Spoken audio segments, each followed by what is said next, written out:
Salut tout le monde, cette semaine, mauvaise nouvelle, on vient d'apprendre la fermeture des ateliers Lazaret. Ce nom ne vous dit rien? Eh bien vous avez vraiment raté quelque chose. Allez, je vous explique tout ça tout de suite, c'est parti.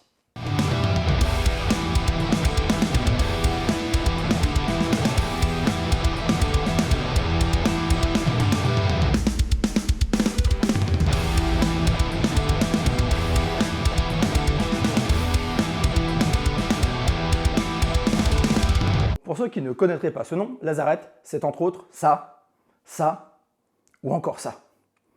Et oui, ça vous donne tout de suite le niveau du gars. Et si en plus je rajoute qu'il sort tout droit de l'école de style de Franco Sbarro, je crois que maintenant vous avez bien compris à qui on a affaire. Diplôme en poche, il se fait embaucher par Exam, ouais vous savez, le fabricant de voitures sans permis. Mais je vous rassure, lui, c'était pour une toute autre raison qu'il l'avait embauché. Parce que dans les années 90, Exam avait de grandes ambitions, et ils avaient décidé de lancer leur division sport, Mega. Lazaret va donc bosser sur le projet Mega Track, un coupé grand tourisme tout-terrain aux capacités et dimensions uniques et équipé d'un moteur V12 Mercedes de 400 chevaux et de 4 roues motrices.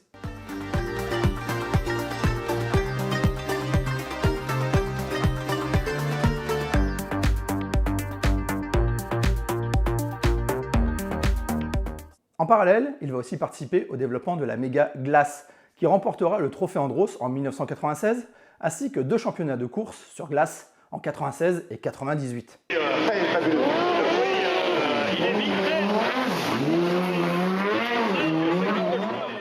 Et en 98, justement, Ludovic Lazaret quitte Exam pour se mettre à son propre compte, histoire de pouvoir laisser libre cours à son imagination débordante. Et c'est à Annecy qu'il va poser ses valises pour lancer sa boîte Lazaret Auto-Moto. Bon, il a peut-être beaucoup d'imagination, c'est vrai, mais admettez que sur ce coup-là, il n'est pas allé chercher bien loin. Son truc à lui, c'était de personnaliser des véhicules pour des clients fortunés, mais aussi d'imaginer quelques engins uniques ou tirés à de toutes petites séries, genre 4 ou 5 exemplaires à peine. Et Ludovic Lazaret a une particularité. Il n'utilise pas de croquis ni de logiciel pour créer ses modèles. Il travaille directement sur la bête. Les lignes sont sculptées et polies jusqu'à ce que le style désiré soit obtenu. Les moules sont fabriqués à partir de ses masters, puis utilisés pour fabriquer les pièces finales en fibre de verre, Kevlar ou en fibre de carbone. Mais bien sûr, pour se faire connaître à plus grande échelle, il lui fallait des modèles iconiques. Et en 2008, il a commencé avec une Twingo façon R5 Turbo 2. De la Twingo de base, il ne va garder que la ligne générale, parce que pour le reste, il ne reste pas grand chose. Le bon vieux Cléon laisse la place à un bon gros V8 Rover 3,5 litres en position centrale arrière de 180 chevaux, mais qui peut facilement être reprogrammé à la demande pour encore plus de fun. Côté carrosserie, elle a le droit à toute la panoplie, voie élargie, énorme diffuseur à l'arrière, gros bouclier avant, tout ça pour habiller des jantes de 18 pouces qui cachent à peine les étriers de frein Brembo et le système d'amortisseur tiré de la Formule 1.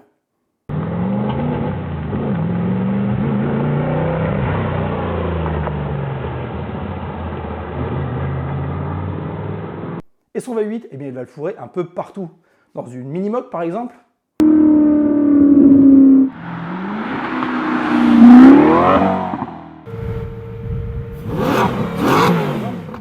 Et dans une série de Mini, vous aurez le choix entre un cabriolet, une version de plage ou encore un pick-up.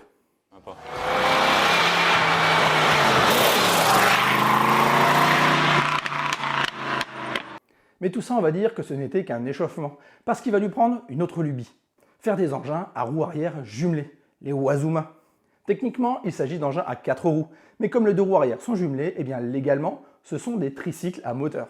Bon, dit comme ça ne fait pas rêver, mais vous allez vite comprendre. Il a commencé tranquillement avec le Wazuma R1, qui comme son nom l'indique, est équipé d'un moteur de Yamaha R1 de 180 chevaux.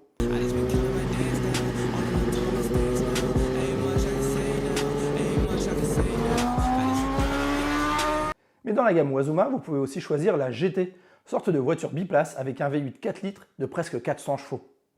Et si les 180 chevaux du Wazuma R1 ne vous suffisent pas, vous pouvez opter pour la version V8M, monstre armé jusqu'aux dents grâce à son V8 Maserati de 460 chevaux.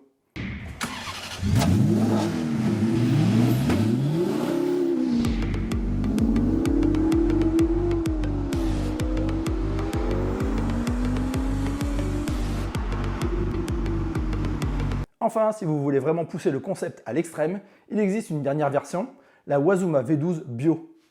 Avec son V12 5 litres BMW à compresseur, vous êtes littéralement assis sur 500 bourrins en furie qui se nourrissent de bioéthanol.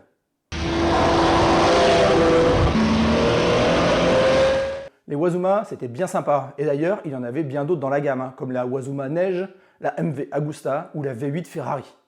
Mais Lazaret n'en avait jamais assez, alors il va mettre tous les curseurs à fond avec la LM847. Ce monstre de 400 kg est propulsé par un V8 4,7 litres Maserati de 470 chevaux, et pour passer toute cette puissance au sol, eh bien, il n'a pas 2 mais 4 pneus montés sur un système de suspension pendulaire.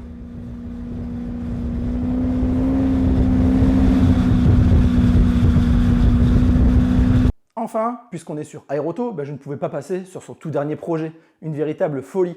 La première moto convertible volante, capable de rouler à la fois sur route grâce à son moteur électrique, mais aussi de se transformer en drone et de prendre les airs avec ses 4 réacteurs.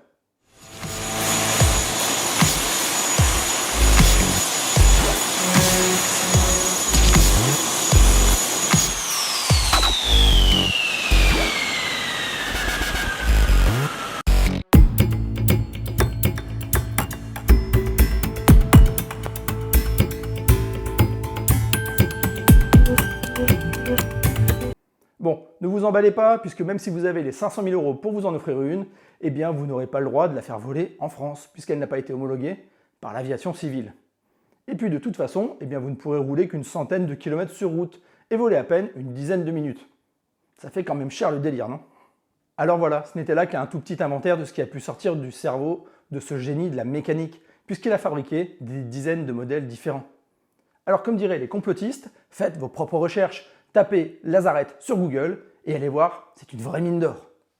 Mais bon, comme je vous l'ai dit en intro, de toute façon, l'aventure Lazaret s'est terminée le 11 janvier par un dépôt de bilan. En effet, suite à la crise du Covid et à la poussée des véhicules électriques, l'entreprise s'est retrouvée à court de liquidités. Et à 55 ans, après 25 ans à bosser plus de 10 heures par jour, Ludovic Lazaret a déclaré qu'il était temps pour lui de faire une pause. Pourtant, il sait déjà qu'il va rebondir et qu'il reviendra bientôt pour proposer à ses clients non pas des petites séries, mais des véhicules uniques et sur mesure. Alors, souhaitons-lui bonne chance, et en attendant de voir ce qu'il nous réserve à l'avenir, eh bien on se retrouve ici bientôt pour parler encore et toujours auto et aéro. Allez, tchuss!